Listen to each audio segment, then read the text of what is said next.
खबर शामिल करते हैं। Fortabad deputy district bureau chief ANY news Mohammad Imran Shafiq की रिपोर्ट के मुताबिक फोर्टाबाद चिश्तिया कॉलोनी के ओनर राना मोहम्मद अवैस की जानिब से और साबिक MPA हाजी मोहम्मद नईम अनवर की मुशावरत से मुस्लिम लीग नून में बाकायदा शमूलियत इख्तियार कर ली।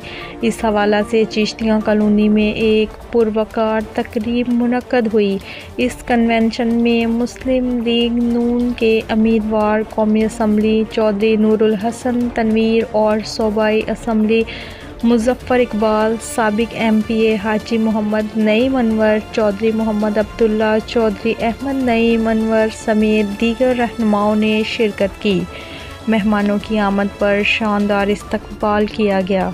तकरीब से खिताब करते हुए उम्मीदवार कौमी असम्बली हल्का NA 163 चौधरी नूरुल हसन तनवीर ने कहा कि 30 जनवरी को मुस्लिम लीग नून के कायद मियां नवाज शरीफ और नायब सदर मरियम नवाज जलसा आम से खिताब करेंगी, जिसके लिए इंतज़ामात जारी हैं। आप सब इस जलसा में पहुँचे। इंशाअल्लाह मोटरवे लिंक अब हारूनाबाद फोर्टाबाद मरोड से गुज़रकर बहावलपुर को लिंक करेंगे।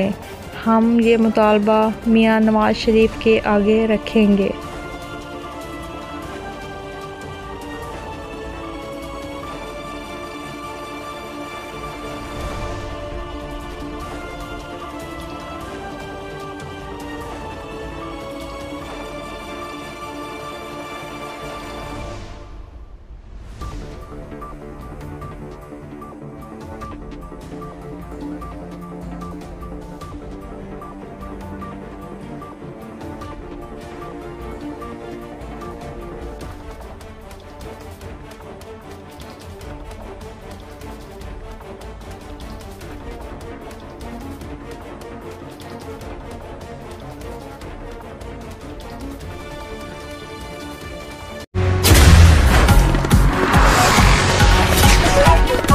नेमत कुकिंग ऑयल, क्योंकि नेमत कुकिंग ऑयल से बना हर खाना है अपनायत और ग़िज़ायत से भरा। इसमें शामिल विटामिन A और D3 रखे आपकी सेहत का ख्याल। नेमत कुकिंग ऑयल, क्योंकि नेमत है जिंदगी।